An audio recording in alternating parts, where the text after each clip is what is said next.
Hi, today I'm going to show you how to remove and install a fuser on an HP Laserjet p2035 or a p2055.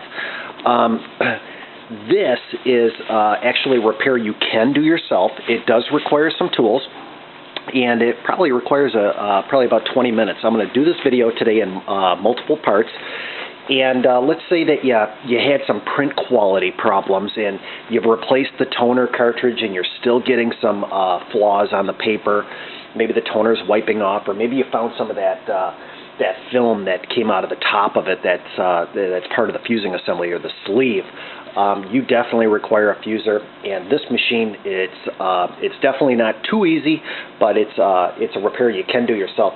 Let's get started.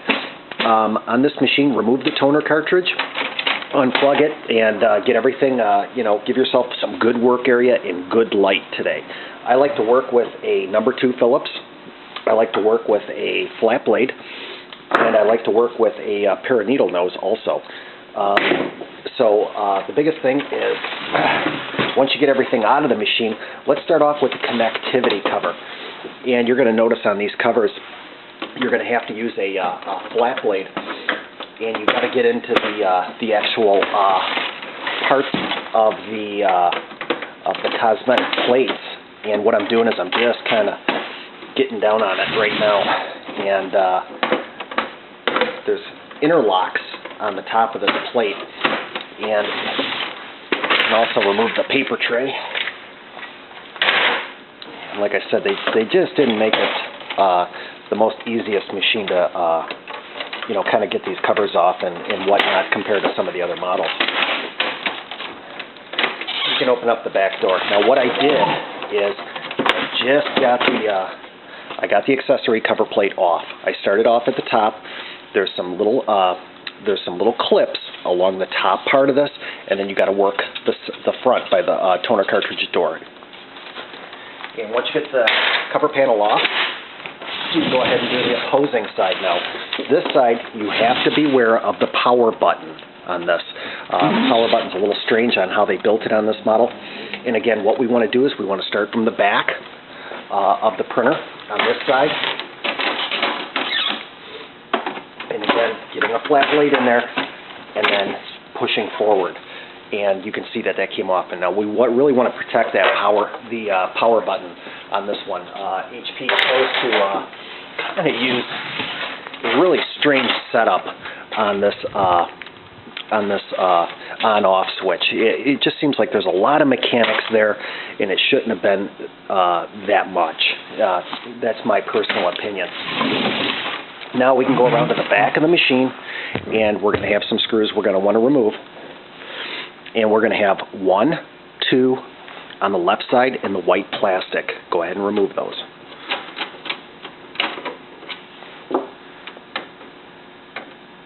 Yeah, this is really strange at how they put this fuser inside this machine.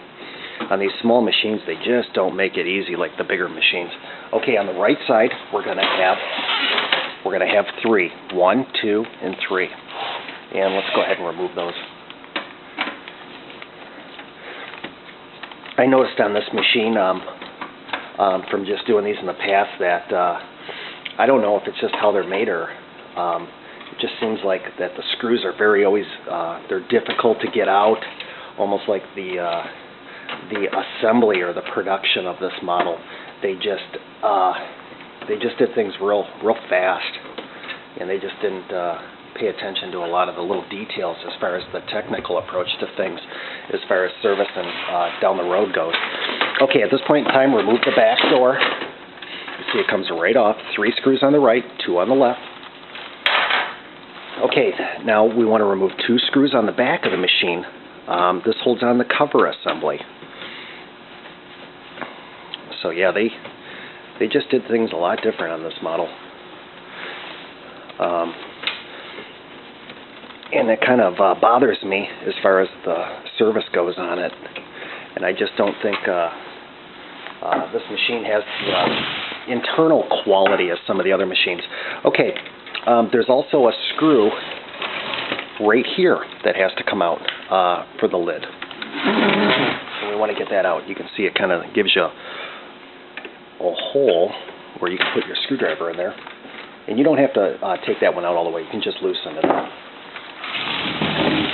And then on the opposing side, we have a wiring harness right here, and you can remove that. That's for the lid. It's for the control panel. And you got one large self-driving plastic screw that has to come out.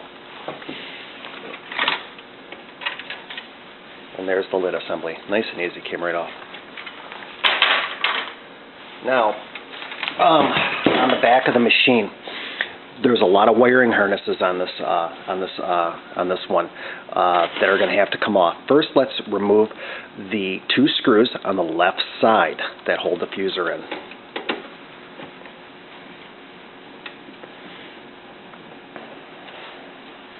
Yeah, it's a lot of work just for this little fuser.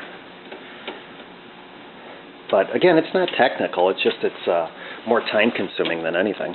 And just making sure you take your time with this repair. So we had 2 screws on the left, 1 on the right. Okay, at this time we can go ahead and start to get some of these wiring harnesses off. I would probably like to go that route. I'm going to close in a little bit, and I'm going to let you go ahead and do this. And grab a hold of the cluster, all these wires that are going through this, these channels right here, because this black plate actually has to come off. So we want to get all these out of there, just like I'm doing. And we're going to want to unplug all of these on the inside of the printer. One at a time. Take your time. You don't want to break one of the pins or pull a wire out of its socket.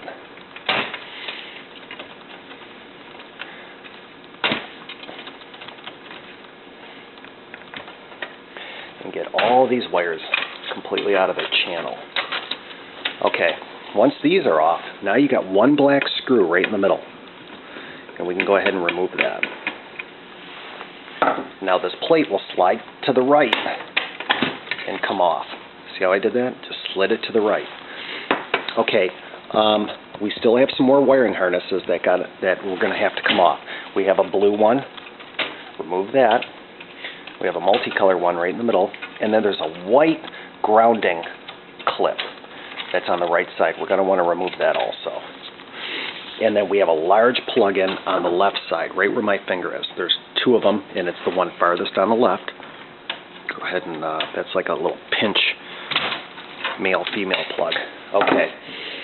At this point in time, let's go ahead and remove this little plate that's right here, right where my finger is. It's got 2 screws. Let's go ahead and remove that.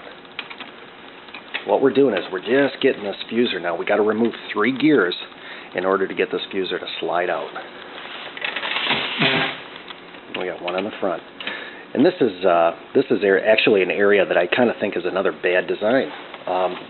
What they've done is they've allowed the front door to disengage the fusing assembly with a lot of linkage. And I don't think that was really a smart idea. Okay, on the fuser now, we're going to want to remove 3 gears. Let's remove the brown one, the main drive, just like that. Just kind of squeeze the clip, pull it off. The little white one right above it, right here. Let's get that little guy off. And then we actually have this larger one right here with kind of like the... sometimes on this one, you almost have to go from the backside with a flat blade and press in on it while you're holding the clip. And by doing so, you can get this to come off.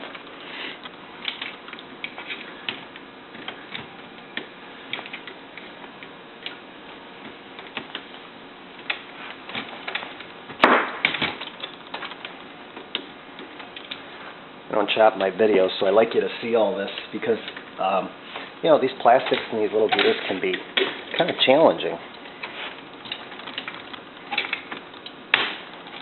There it goes.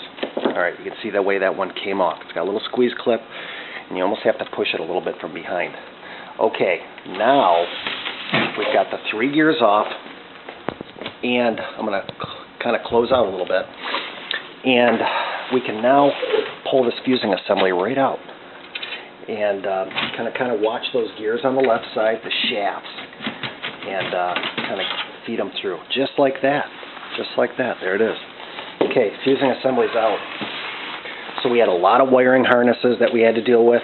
We had to remove some gears, and now you can inspect your fuser and look at that Teflon at the top and see maybe if it's actually ripped, torn, or maybe you're having some quality issues, but you could see it really clear now.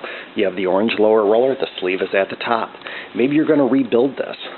This is part of the fuser that I was telling you about. It's a camming device, and it relieves the pressure on the fuser. It makes the two rollers kind of come apart and close when you open and close the front door. I don't think that was a smart design by HP. Time will tell. Let's go into part 2 after this.